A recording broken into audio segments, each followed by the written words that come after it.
আমার আম্মাজানের কণ্ঠের আওয়াজ আমার ঘরের বাইরে কেউ শুনে নাই, কিন্তু আজ আমি দুনিয়াতে আসার ব্যথাটা এতটাই প্রচন্ড, মা অজান্তে চিৎকার দেয়। মায়ের চিৎকারের আওয়াজে পাশের বাড়ির মানুষগুলো রাতের বেলা ঘুমাইতে পারে না। এত চিৎকারের আওয়াজ আর কান্নার আওয়াজ। মা চিৎকার দিয়ে কয়, আজ আমি মনে হয় মরে যাব, আর বাঁচবো না। আমার দাদি, আমার নানি, আমার আম্মাজানের কাছে সহযোগিতার জন্য বসে আছেন। আম্মাজান এক পর্যায়ে বলে, ও আমার মা, ও শাশুড়ি, আমার থেকে চলে যাও, আমার স্বামীকে আমার কাছে এনে দাও। আমার মা আমার বাবাকে কাছে টেনে ঘর থেকে সবাইকে সরাইয়া হাতটা ধরিয়া আম্মাজান কাঁদেন আর বলেন, ও স্বামী আমার, দয়া করে আমাকে মাফ করে দাও। তোমার ঘরে আসিয়া যেইভাবে খেদমত করা দরকার পারি নাই। আজ আমি বাঁচবো না, আমি মরিয়া যাব। 7 আসমানের মতো বোঝা আমার মাথায় চেপে আসছি। সন্তান দুনিয়াতে আসার ব্যথাটা সহ্য করতে পারি না। এতটা প্রচন্ড আঘাত, আমার কণ্ঠকে আমি সংবরণ করতে পারি না। ও স্বামী, আমি মরিয়া যাব। এই প্রসব বেদনায় কত নারীরা দুনিয়া থেকে চলে গেল, তুমি আমাকে মাফ করে দাও। বাবা চোখের পানি ছেড়ে বলে, বিবি ধৈর্য ধারণ করো, আল্লাহ সাহায্য করবেন। আমিও দোয়া করতেছি। এইভাবে মা তোমাকে আমাকে নিয়ে কত কষ্ট করেছেন। আম্মাজানের এই প্রসব বেদনার কষ্ট, সন্তান জীবনটা দিয়েও যদি মায়ের গোলামি করে, মায়ের কষ্ট ঋণ আদায় হবে না। ওই সন্তান ইবাদত করে পাহাড়ের চূড়ায়, কিন্তু আম্মাজানের কলিজার মধ্যে দুরহ পেরেশানি। সন্তানের না দেখলে ভালো লাগে না। সন্তান পাহাড়ে চলে গেল ইবাদত করার জন্য, কিন্তু আমি বৃদ্ধা মা সন্তানের একটু দেখব, কলিজা ঠান্ডা করব, এই সুযোগ আমার হলো না। মা মনে মনে চিন্তা করিয়া একদিন সিদ্ধান্ত নিল, আমি যেহেতু সন্তান আমার কাছে আসবে না, আমি একা একা যাইয়া আমি সন্তানকে একটু মোহাব্বতের ডাক দিয়া মোলাকাত করে ওর চেহারাটা দেখিয়া আমার কলিজা আমি ঠান্ডা করব। বৃদ্ধা মা চিন্তা করিয়া একদিন সকালবেলা সূর্য উদিত হলো, রোদের প্রখর তাপ। আম্মাজান সিদ্ধান্ত নিয়ে একা একা মহিলা মানুষ হেঁটে হেঁটে পাহাড়ের কিনারায় চলে গেলেন। যাইয়া এবার পাহাড়ের উপরে উঁচু জায়গা, ওই পাহাড়ের চূড়া এত উঁচু, সন্তান ওখানে ইবাদত করে। আম্মাজান হাতটা চোখের সামনে নিয়া এরপরে উপরের দিকে তাকাইয়া সন্তানের নাম ধরে ডাক দিছে, ও সন্তান একটু নিচে নেমে আসো, আমি তোমার একটু মোলাকাতের জন্য তোমার মা পাহাড়ের চূড়া থেকে তোমাকে নিচে আসতে বলতেছি। তোমার চেহারাটা দেখবো, কলিজা ঠান্ডা করার জন্য। আমি ঘর থেকে রোদের প্রচন্ড তাপ, সূর্যের গরম, তারপরেও আমি মা তোমার মোহাব্বতের বিরহের বেদনা সহ্য করতে পারি নাই, একটু দেখা দাও। সন্তানের মা এভাবে ডাকতেছেন বারবার। সন্তান পাহাড়ের চূড়ায় ছোট্ট ঘরের মধ্যে ইবাদতে নামাজে দাঁড়ানো, মা যে ডাকতেছে সন্তানের কানে আওয়াজ চলে গেছে। নামাজের মধ্যে দাঁড়াইয়া সন্তান মায়ের কণ্ঠ পাইয়া চিন্তায় পড়ে গেল, এখন আমি মাওলার সামনে দাঁড়াইয়া আমি আল্লাহর সাথে কথা বলতেছি, আমি সূরা কেরাত পড়তেছি, কোরআন তেলাওয়াত করতেছি। এখন কি আমি আল্লাহর ডাকের সাড়া দিব, নাকি ডাক বাদ দিয়া মায়ের ডাকে পাহাড়ের নিচে চলে যাব? এই চিন্তা করিয়া সিদ্ধান্ত নিল, আমি আল্লাহর ইবাদত ছাড়বো না, মায়ের ডাকে সাড়া দিব না। আম্মাজান রৌদ্রের গরমে এতটা কষ্ট পাইয়া দীর্ঘ টাইম দাঁড়াইয়া এবার নিরুপায় হইয়া নিরাশ হইয়া আম্মাজান বাড়ির মধ্যে আবার চলে গেলেন। আর মনের মধ্যে একটু হালকা কষ্ট পাইলেন। এরে সন্তানেরা, আল্লাহর কসম করে বলি, যতই বাহাদুরি করি না কেন, মা বাবার চোখের পানি আর দোয়া ছাড়া এই জায়গায় কোনোদিন বসতে পারি নাই। ও সন্তানেরা, কত মা জীবনভর কষ্ট করেছেন, কত বাবা অল্প টাকায় বেতন পাইয়া সংসার চালাইতেন, কত কষ্ট করে সন্তানের আমাদের মানুষ বানাইছেন। আব্বা জানের মাঝে মাঝে মনে চাইতো ইলিশ মাছ দিয়া খানা খাবে, কিন্তু ইলিশ মাছ কিনার মতো টাকা ছিল না। মনের দুঃখ নিয়েই আজ কবরে চলে গেলেন। আম্মা জানের মনে চাইতো আঙ্গুর বেদানা খাবে, কেনার মতো টাকা নাই, আম্মা জান খেতে পারে নাই। আজকে তুমি সন্তান, ওই মা বাবাকে দাফন করে কবরে রাখিয়া তুমি আজ আরামে, কত আরামে খাও আর ঘুমাও। তোমার ফ্রিজে ফলের অভাব নাই, মাছের অভাব নাই, তোমার ফ্রিজে ভরা মাছ, তোমার ঘরের মধ্যে ফল ভরা। কিন্তু কি লাভ হবে? যেই মা বাবা ফল খাওয়ার আফসোস করলেন, মাছ খাওয়ার আশা করেছিলেন, আজকে তারা সাদা কাপনের প্যাকেট হয়ে কবরে পড়ে আছি। ওই মা বাবার জন্য একটু কি চোখের পানি ছেড়ে দোয়া করতে পারো না রে যুবক? যেই মা বাবা তোমার আমার জন্য এত চোখের পানি ফেললেন, যেই মা বাবা তোমার আমার জন্য এত কষ্ট করলেন, জীবন ভর তুমি আমি যদি মা বাবার গোলাম হয়ে কাজ করি, ঋণ আদায় করা যাবে না। জীবনের মূল কষ্ট মায়ের প্রসব বেদনা,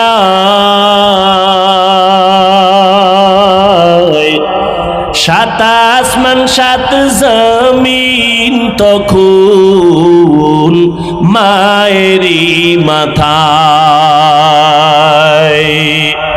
জীবনের মূল কষ্ট মায়ের প্রসব বেদনা, সাত আসমান সাত জমিন তখন মায়েরই মাথায়। আমার সুন্দর মুখ দেখে মায়ের, আমার সুন্দর মুখ দেখে মায়ের ব্যথা যায় দেয় হাসাইয়া।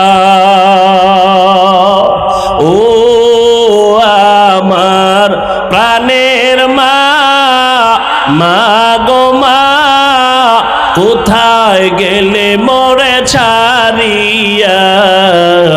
জনম দুঃখী ইয়াতীম আমি, চায় না কেহ ফিরিয়া।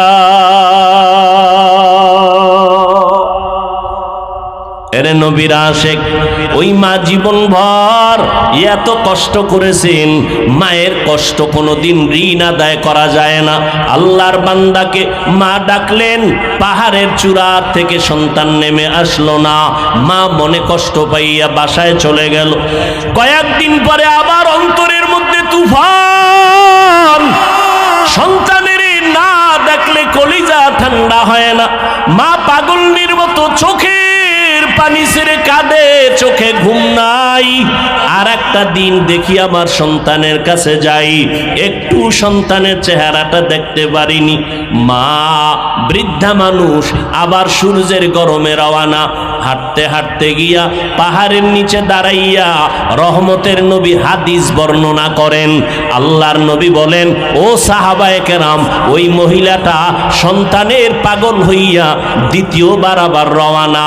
পাহাড়ের নিচে যাইয়া নবী নিজের হাত মোবারক ডান হাতটা কপালের উপরে রাইখা ইশারা দিয়া বলে, মহিলাটা এভাবে হাত রাইখা পাহাড়ের উপরে তাকাইয়া দ্বিতীয় দিন সন্তানটারে আবার ডাকলেন, বাবা সহ্য করতে পারি না, একবার একটু দেখা দাও, আমি মায়ের চোখে ঘুম নাই, আমি যতবার চেষ্টা করি ঘুমানোর, আমার চোখে ঘুম আসে না। ও সন্তান, একটা বার নিচে নাইমা আসো। সন্তানকে মা ডাকতেছেন, আজও সন্তান নামাজের ভেতরে দাঁড়ানো। নবীজি হাদিসে বলতেছেন, ওই মহিলাটা বারবার কষ্ট করে ডাকতেছি, সন্তান নামাজে দাঁড়ায় আজও চিন্তায় পড়ে গেল, আমি কি নামাজটা সারিয়া মায়ের ডাকে সাড়া দিয়া নিচে নামবো, নাকি আমার মাওলার সাথে আমি নামাজেই মশগুল হয়ে যাব। এভাবে কয়েকবার চিন্তা করিয়া আবেদ যুবক সন্তান এবাদতের মজায় মগ্ন হইয়া নামাজটা সারে নাই। মা আজও নিরুপায় হইয়া কষ্ট পায় বাড়ির দিকে রওয়ানা। চোখের পানি ছেড়ে কাঁদে, আর নিয়ত করেছে আর আমি সন্তানের ডাকতে আসব না। মনের কষ্ট নিয়ে মা বাসায় চলে গেলেন, কিন্তু মনেরে মানানো যায় না।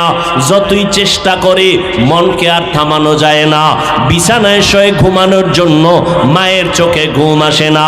নবীজি হাদিস বর্ণনা করেন, রহমতের নবী বলেন, ওই মহিলাটা আবার কান্না করে করে এবার ফাইনাল একটা সিদ্ধান্ত নিল, আজকে তৃতীয়বারের মতো আমি যাব পাহাড়ের কিনারায়, আমার কলিজার সন্তানটাকে আমি একবার শেষবারের মতো ডাকবো দেখার জন্য। কারণ ওই সন্তানের চিন্তায় না আমার খানা আছে না ঘুম আছে। মা পাগলের মতো আবার রওয়ানা। তৃতীয়বারের মতো সন্তান দৌড়ায় ওই পাহাড়ের চূড়ায় ইবাদত করে। মা বৃদ্ধা মানুষ কষ্ট করে করে জঙ্গলের কিনারা দিয়া পাহাড়ের কিনারায় গিয়া হাজির। আর সূর্যের গরমে এতটাই কষ্ট, ঘাম পড়তেছি। আম্মা জান পাহাড়ের সন্তানটারে ডাকতেছে, বাবা একটা বার আসো। দুইবার আসিয়া ফেরত গেলাম, আজকে ফিরাইয়া তুমি আমারে দিও না, একটু দেখা দাও। আমি তোমার চেহারাটা দেখলে আমার কলিজা ঠান্ডা হয়ে যাবে। সন্তান আজও নামাজের ভেতরে দাঁড়ানো, মা যে ডাকতেছে নামাজের মধ্যে বাপ সন্তান মায়ের ডাক শুনতেছি, কিন্তু চিন্তায় পড়ে গেল, আমি কি নামাজ সারিয়া মায়ের ডাকে সাড়া দিব, নাকি নামাজেই মশগুল হয়ে যাব। আল্লাহর বান্দা ইবাদতের মজা পাইয়া আজও সিদ্ধান্ত নিল, নামাজ আমি ছাড়বো না, মায়ের ডাকেও সাড়া দিব না। মা তৃতীয়বারের মতো আজকেও সন্তানের সাড়া না পাইয়া এতটা কষ্ট নিয়ে চোখের পানি নিয়ে বিদায় হয়। আজকে একটা অন্তর থেকে মায়ের অজান্তে বড়দোয়া নেমে আসে। মা এবার বিদায় বেলা কয়, ও আল্লাহ, আমার কলিজার ব্যথাটা সন্তানেরে বুঝাইতে পারলাম না। তোমার সন্তান ইবাদতে এত মজা পাইয়া আজ তিনবারের মতো আসলাম, সাড়া দিল না। ও আল্লাহ, মনে চায় বেশি বরদোয়া করি, তবে বেশি না। আজকে একটা কথা তোমার কাছে ফরিয়াদ করি, আল্লাহ, ওরে জেনাকারিনী একটা মহিলার চেহারা না দেখাইয়া ওরে মরণ দিবা না। মায়ের দোয়া আর সে আজিমে চলে গেছে। 3 দিন সন্তানের আশায় দেখা করতে, সেও সন্তান দেখা দিল না। ইবাদত আল্লাহর জন্য পাগল। মা এবার বলেই ফেললেন, আল্লাহ, জেনাকারিনী মহিলার চেহারা না দেখাইয়া আমার সন্তানের মরণ দিও না। আমাদের কাছে এটা মারাত্মক কোনো বরদোয়া না, কিন্তু একজন খাঁটি আল্লাহর বান্দার জন্য কঠিন একটা মুসিবত। মা যদি বলতেন যে জিনা না করাইয়া কবরে নিও না, তা তো আরো কঠিন হয়ে যাইত। যদি বলতেন, ও আল্লাহ, জিনাকারিনী মহিলার সাথে জিনা করাইয়া কবরে নিও, মা বরদোয়া করতে দেরি, আর সে আজিমে কবুল হইতে দেরি হয় না। কিন্তু মা এটা বলে নাই, হালকা ভাবে বলছে, আল্লাহ, আমার সন্তানের জিনাকারিনী মহিলার চেহারা না দেখাইয়া কবর দিও না। কারণ আমার সন্তান জীবনে কোনোদিন বেগানার দিকে তাকায় নাই, কোনোদিন বেপর্দা নারীর চেহারা দেখে নাই। একজন খাঁটি আল্লাহওয়ালার জন্য সব থেকে বড় এক মূল্যবান সম্পদ বেগানার থেকে নিজের নজরকে হেফাজতে রাখা। আমরা সাধারণ মনে করি, কিন্তু আল্লাহর কাছে এটার দাম অনেক বেশি। একজন নারী বেগানা পুরুষ থেকে নজরকে বাঁচাইয়া রাখা জীবনের বড় মূল্যবান একটা সম্পদ। একজন পুরুষ বেগানা নারীর চেহারা থেকে নিজের নজরকে বাঁচাইয়া রাখা মূল্যবান একটা সম্পদ। মা বরদোয়া করে ফেললেন, হে মালিক, আমার সন্তানটাকে জিনাকারিনী মহিলার চেহারা না দেখাইয়া কবর দিও না। মায়ের বরদোয়া কবুল হবে না? হবে না? হইয়াই গেছে। এদিকে কারবার শুরু। মা তো চলে গেছেন কষ্ট পাইয়া, চোখের পানি ছেড়ে। এদিকে কারবার শুরু হয়ে গেছে। কি? ওই পুরা এলাকার ভেতরে বনি ইসরাইলরা ঘটনার সুনাম গাইতেছে। আরে আমগো পাহাড়ের চূড়ায় একজন যুবক এত বেশি ইবাদত করে, জীবনে কোনোদিন কোন বেগানা নারীর চেহারা দেখে নাই, বেপর্দা হয় নাই, আল্লাহর পেয়ারা বান্দা। ওই এলাকায় এক সুন্দরী মেয়ে ছিল, চরিত্রহীন। ওই মেয়েটা কয়, এই তোমরা এত গুণগান যার গাও, আসলেই কি এমন? সে কোনো নারীর দিকে তাকায় না? কয় না। তাহলে আমি চ্যালেঞ্জ দিলাম, আমার চেহারা দেখলে সে না তাকাইয়া পারবে না। মহিলা চ্যালেঞ্জ দিল। চ্যালেঞ্জ দিয়া মহিলা ঠিকানা নিয়ে চলে গেল পাহাড়ের চূড়ায়। ওই জিনাকারিনী মহিলাটা পাহাড়ের চূড়ায় চলে গেল। গিয়া দেখে যুবক নামাজে দাঁড়ানো, ভাঙা একটা ঝুপড়ি পাহাড়ের চূড়ায়। মেয়েটা গিয়া নামাজের সামনে দাঁড়াইলো। যত অপচেষ্টা করলো, কোনোভাবেই ওই যুবক ইবাদত করনেওয়ালা যুবকের নজর ওই মেয়েটার দিকে নিতে পারলো না। মহিলাটা ব্যর্থ হইয়া মনের দুঃখ নিয়ে পাহাড়ের নিচে নেমে এসে একটা ষড়যন্ত্র করলো। মায়ের বরদোয়া চলতেছে। কষ্ট হইতেছে আপনাদের? হ্যাঁ, মায়ের বরদোয়া চলতেছে। ওই মহিলা যুবক ইবাদতকারী বান্দার নজরকে কারিয়া নিতে না পারায় ষড়যন্ত্র শুরু করলো। নিচে নেমে চলে গেল। পাহাড়ের পাশে একটা চেটিয়াল ময়দান, খোলা ময়দান, বকরি চড়ায় এক রাখাল। ওই রাখালের কাছে চলে গেল, গিয়া রাখালের সাথে জিনা করলো।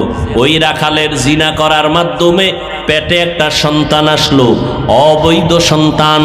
এই সন্তানটা দুনিয়াতে যখন ভূমিষ্ঠ হয়ে গেল, এই নারীটা এত বড় খারাপ একটা নারী, দুনিয়ার পুরুষগুলোকে ধ্বংস করার জন্য যত লাইনে ষড়যন্ত্র আছে, এর মধ্যে বড় একটা ষড়যন্ত্র বেপর্দা নারী। এই নারীটা জিনা করছে কার সাথে বলেন? সন্তান দুনিয়াতে আসছে। এখন সন্তানেরে কোলে নিয়া এলাকায় ঘুরে আর এই প্রশংসাকারীরা, তোমরা যে ইবাদত গুজার বান্দার এত সুনাম গাইলা, তোমার ওই ইবাদত গুজার বান্দা আমার সাথে জিনা করছে, ওই জিনার কারণে এই যে সন্তান। কঠিন এক ষড়যন্ত্র না? জিনা করেছে রাখালের সাথে, কিন্তু মহিলা এলাকায় ঘুরে ঘুরে বলতেছে এই জিনা করেছে তোমাদের ইবাদত করনেওয়ালা। এই কথা শুই না যখন এলাকাবাসীর মনে একটা দুঃখ, যারে এত মোহাব্বত করি ভালো জানি, তার হালাত এমন কেন? এরা লাঠি ছোটা নিয়া পাহাড়ের চূড়ায় গেল। চূড়ায় যাইয়া ওই ইবাদত করনেওয়ালা যুবকের ভাঙা ঘর ভেঙ্গে দিল। এরপরে এক পর্যায়ে তার গায়ের মধ্যে হাত দেওয়ার যখন সামনে আগাইল, যুবক চোখের পানি ছেড়ে বলে, তোমরা এমন কেন করো? বলে, আমরা শুনলাম তুমি নাকি এই এলাকার এক মহিলা, তার সাথে জিনা করেছো। বলে, আল্লাহর কসম আমি কখনো জিনা করি নাই। বলে, ওই মহিলার পেটের বাচ্চা কোলে আসছে, মহিলা বলতেছে ওই বাচ্চা নাকি তোমার জেনার বাচ্চা। এবার বলে, আল্লাহর বান্দা বলে, মহিলাকে বাচ্চা সহ আমার কাছে হাজির করো। মহিলা যদি বলতে পারে যত বিচার হবে আমি বিচার মেনে নিব। লোকেরা চলে গেল, ওই জেনাকারিনী মহিলাকে বাচ্চা সহ তার সামনে হাজির। মায়ের বরদোয়া ছিল, ও আল্লাহ আমার সন্তানটাকে জেনাকারিনীর চেহারা না দেখাইয়া কবর দিবা না। সন্তানটা নিয়ে যখন হাজির হয়ে গেল, এলাকার হাজারো মানুষ সেখানে হাজির। যুবক ওই ইবাদতখানায় 2 রাকাত নামাজ পড়ে মাওলার কাছে কান্না শুরু করলো আর বলে, ও মালিক দয়া করে আমাকে মাফ করে দাও। আজ আমার উপর একটা মিথ্যা অপবাদ চলে আসছে, তুমি ছাড়া আমার আপন কেউ নাই। আমার মনে হয় মায়ের সাথে কোনো না কোনো উপায় একটু কষ্ট দিয়েছি, তুমি বুঝি বেজার হয়ে গেছো, তুমি আমাকে উদ্ধার করো, বাঁচায় দাও। এমন ভাবে কান্না করে ইবাদত করেনেওয়ালা যুবক আল্লাহর কাছে দোয়া করে এবার নিচের দিকে নামলো। জেনাকারিনী মহিলাটা বাচ্চা নিয়ে হাজির হলো, হাজারো মানুষ, এলাকার মানুষ হাজির। এইবার মহিলা বলে, জিনাকারিনী মহিলা আল্লাহর বান্দার দিয়ে নজর করে বলে, তুমি আমার সাথে জিনা করেছো। বলে, তাই নাকি? মিথ্যা কথা বলো। কয় না, এই বাচ্চাটা তোমার আমার জেনার কারণে হয়েছে। আল্লাহর বান্দা ওই মহিলার দিকে তাকাইয়া বলে, বাচ্চাটা আমার কোলের মধ্যে দাও। আল্লাহর ইবাদত করেনেওয়ালা বান্দা বাচ্চাটারে কোলের মধ্যে নিয়া আল্লাহর দিকে তাকায় বলে, আল্লাহ তুমি কুদরতের ফয়সালা দাও। এই কথা বইলা দুধের বাচ্চাটারে ডাক দিয়া কয়, বাচ্চা তুমি বলো জবান খুইলা তোমার বাবাকে।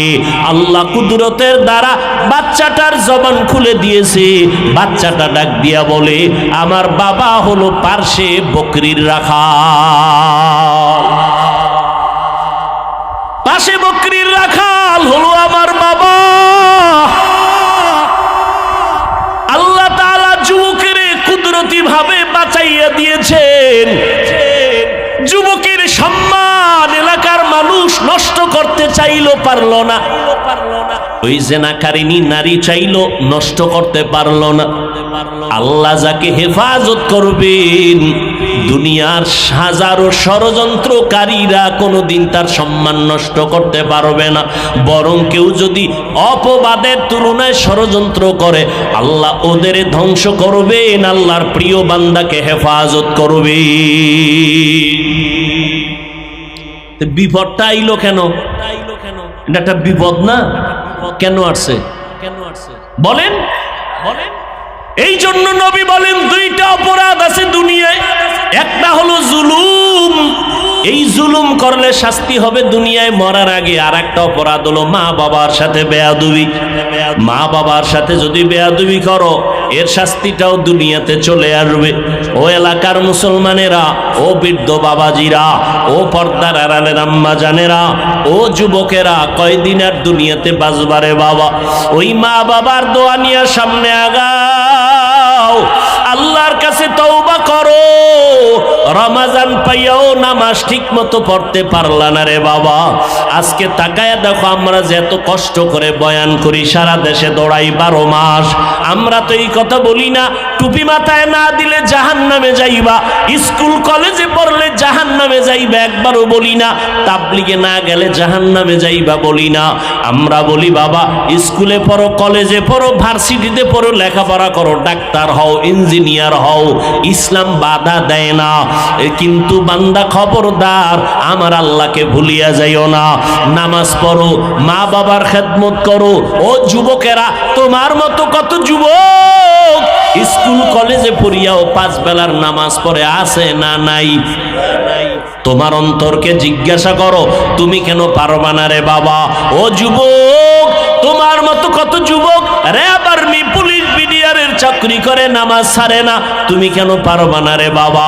তোমার মতো যুবক নদীর মধ্যে মাছ ধরে নামাজ ছাড়ে না, তুমি কেন পারবা না? আল্লাহর ভয় অন্তরে জমা করে নাও। আমার কবরে আমি যাব, তোমার কবরে তুমি যাইবা, আমার জবাব আমি দিব, তোমার জবাব তুমি দিবা। কিন্তু খবরদার, আমি বুঝায় গেলাম পায়ে ধরিয়া, আল্লাহর মোহাব্বত নিয়ে যাও। কোন পীর তোমার কবরে গিয়া সহযোগিতা করবে না, কোন বক্তা কোন মাওলানা গিয়া সহযোগিতা করবে না। সাদা কাফনের 3টা সাদা কাফনের প্যাকেট হয়ে কবরে একা পড়ে থাকতে হবে। ও যুবক বাবারা, তোমার মতো যুবক তাকায় দেখো, স্কুল কলেজে পড়ে, চাকরি করে, ব্যবসা করে, নামাজ ছাড়ে না। ও আল্লাহর বান্দা মুরব্বীরা, আপনাদের মতো কত বুড়া মানুষ লাঠি হাতে নিয়া আল্লাহর ঘর মসজিদে গিয়া 5 বেলার নামাজ পড়ি, আপনারা বুড়া হইয়া কেন পারেন না? আল্লাহর কাছে কি জবাব দিবেন চিন্তা করেন। ও পর্দার আড়ালের আম্মা জানেরা, আপনারা নবীর স্ত্রী আয়েশা রাদিয়াল্লাহু তাআলা আনহার মতো দামি নারী, ফাতেমা রাদিয়াল্লাহু আনহার মতো দামি নারী, এর আম্মা জান, আপনারা ইসমাইল নবীর মা হাজেরা আলাইহিস সালামের মতো দামি নারী, এরে আম্মা জান, আপনারা ঈসা নবীর মা মারিয়াম আলাইহিস সালামের মতো দামি নারী। এই দুনিয়াতে এক বড় বেঈমানের নাম আমি বয়ানের শুরুতেই বলেছিলাম, নাম ফেরাউন। ওই ফেরাউনের ঘর, এত বড় বেঈমান ফেরাউন, তার ঘরে স্ত্রীর নাম জানেননি? নাম কি? আসিয়া। ও পর্দার আড়ালের আম্মা জানেরা, এত বড় বেঈমান ফেরাউন, কোরআন শরীফে যার নাম আসছে, এত বড় বেঈমানের ঘরে তার আপন স্ত্রী আসিয়া এত বড় দামি নারী হয়ে গেল। আল্লাহর নবী বলেন, কিয়ামতের ময়দানে জান্নাতের ভেতরে আমি নবীর সাথে আসিয়ার সাথে বিবাহের বন্ধন হয়ে যাবে। ফেরাউনের ঘরে থাইকে আসিয়া এমন আল্লাহ পাকের পেয়ারা বান্দি হয়ে গেলেন। একদিন ফেরাউন দাঁড়ানো, আসিয়ার হাতের থেকে যেন কি পড়ে গেল। আসিয়া অজান্তে আল্লাহর নাম জবানে বলল। ফেরাউন ডাক দিয়া কয়, আসিয়া তুমি কার নাম বললা? এইবার আসিয়া ভয় পেয়ে গেল, আমি গোপনে আল্লাহরে ডাকি। ফেরাউন জানে না, আজকে অজান্তে জেনে ফেললো। যখন জেনেই ফেলেছে, এখন আর গোপন করে লাভ নাই। আল্লাহর বান্দি আসিয়া কয়, ও ফেরাউন, তুমি আমার স্বামী হতে পারো, তুমি আমার খোদা না। মিশরের সবাই তোমারে খোদা মানে, আমি আমার আল্লাহ একজনকেই মানি। বলে, কারে মানো? মুসা নবী যে আল্লাহকে মানে, আমি আসিয়াও সে আল্লাহকে মানি। এইবার ফেরাউন বলে, এটা কেমন কথা? বলে, এটাই আসল কথা। এইবার ফেরাউন বলে, আসিয়া আমাকে খোদা মানতে হবে। আসিয়া ডাক দিয়া কয়, আমি যারে অন্তর দিয়া মোহাব্বত করি, মালিকেরে আর ভুলবো না। তোমারে যিনি বানাইছেন তিনি আমার আল্লাহ, ওই আল্লাহর নাম আমার জবান থেকে আর ছাড়বো না। এবার ফেরাউন বলে, রে আসিয়া, আল্লাহর নাম বন্ধ করো। আসিয়া ডাক দিয়া কয়, জীবনটাও যদি দেওয়া লাগে দিয়া দিব, তারপর আমি আমার মালিকেরে ভুলবো না। ফেরাউন এইবার দীর্ঘ টাইম অনেক বুঝানোর পরে ব্যর্থ হইয়া আসিয়াকে বলে, আসিয়া রেডি হও, তোমাকে শুলিবিদ্ধ করব, ফাঁসিতে ঝুলাইয়া দিব। আসিয়া বলে, ভয় দেখায় লাভ নাই, আমি ফাঁসির মঞ্চেও যাইতে রাজি, আল্লাহকে ভুলতে রাজি না। আসিয়াকে যখন এই সুসংবাদ দিয়া কঠিন ভাবে এলান করলো, হাজারো লাখো মানুষ মিশরের জমিনে হাজির হয়ে গেল। ফেরাউন খোদার স্ত্রীকে ফাঁসি দেওয়া হবে, শুলিবিদ্ধ করা হবে, ফাঁসির মঞ্চ রেডি হয়ে গেল। আসিয়া চোখের পানি ছেড়ে কান্না করে আর বলে, হে মালিক, যত বড় মুসিবত আসুক না কেন আমি যেন তোমাকে ভুলিয়া না যাই, ধৈর্য হারা হইয়া না যাই। হঠাৎ করে আসিয়া কান্নার মধ্যে দেখে মূসা নবী রাস্তা দিয়ে হাঁটিয়া যায়। আসিয়া ডাক দিয়া কয়, ও নবী মূসা, আপনি জানেননি আমার উপরে কেমন বিপদ চলে? কয় জানি। বলে জানলে একটু বলবেননি? আপনি তো মাঝে মাঝে আল্লাহর সাথে কথা বলেন। বলে হ্যাঁ বলি। বলে আমার এখন ফাঁসির মঞ্চ রেডি, আপনি একটু আমাকে সংবাদ দেন আমার আল্লাহ এই মুহূর্তে আমার উপরে রাজি নাকি বেজার? মূসা নবী ডাক দিয়া কয়, রে আসিয়া, কোনো পেরেশানি করবা না, আল্লাহ তোমার উপরে এই মুহূর্তে অনেক খুশি, তুমি ধৈর্য ধারণ করো। আসিয়া এই কথা শুনিয়া আসমানের দিকে তাকাইয়া বলে, হে মালিক, আজ আবার ফাঁসি হয়ে যাবে, তোমার কাছে আমার একটা দাবি হলো। ক্বালাত রব্বি বিনিলি ইনদা বাইতিকাল মুহাররম। ও আল্লাহ, ইন্দাকা বাইতান ফিল জান্নাহ। এত বড় খোদা ফেরাউন দাবিদার, তার ঘরে থাইকে একটা আরামের বিছানা পাই নাই, আমার এত সুন্দর রাজকীয় খানা দানা তারপরও খানা পাই নাই। এই ফেরাউন তোমারে আল্লাহ বলিয়া ডাকার কারণে কত কষ্ট দিল, খানা দিল না, ঘুমের বিছানা দিল না, আজ আমাকে ফাঁসি পর্যন্ত দিবে, আমার শুলিবিদ্ধ করবে। ও আল্লাহ, আমি দুনিয়াতে একজন খোদার ঘরে থাইকেও শান্তি পাই নাই, ভালো বিছানা পাই নাই, আজ আমি তোমার কাছে আবদার করি, ও আল্লাহ, তোমার পাশে একটা জান্নাতে আমার ঘর বানাইয়া দাও। আল্লাহর বান্দি আসিয়া এই কথা বলে চিৎকার দিয়া কান্না করেন। হঠাৎ আসিয়ার কান্না বন্ধ হয়ে গেল, হাসা শুরু করলো। ফেরাউন ডাক দিয়া কয়, আসিয়া, বিপদের সময় কেন তুমি হাসতেছো? বলে আমি যা দেখতেছি তুমি তা দেখো না। বলে কি দেখো? বলে তুমি আমাকে ফাঁসি দিবা, তুমি আমারে কষ্ট দিয়েছো, এখন আমি দেখলাম আল্লাহ আমার কলবের চক্ষু খুলিয়া দিছেন, আমি দেখতেছি আল্লাহর কাছে দোয়া করার পর আল্লাহ একটা জান্নাতে ঘর আমার জন্য আলাদা বানাইছেন। ওই ঘরের ছবিটা আমি নিজের চোখে তাকাইয়া দেখতেছি, আর হাজারো লাখো ফেরেশতা অপেক্ষা করতেছি আমাকে জান্নাতের ময়দানে নিয়ে যাওয়ার জন্য। এখন আমার খুশি হচ্ছে অন্তর, আমাকে তাড়াতাড়ি ফাঁসি দাও, আমি মালিকের দরবারে চলে যাব, ওই সুন্দর জান্নাতের বাগানের ঘরের মধ্যে থাকবো।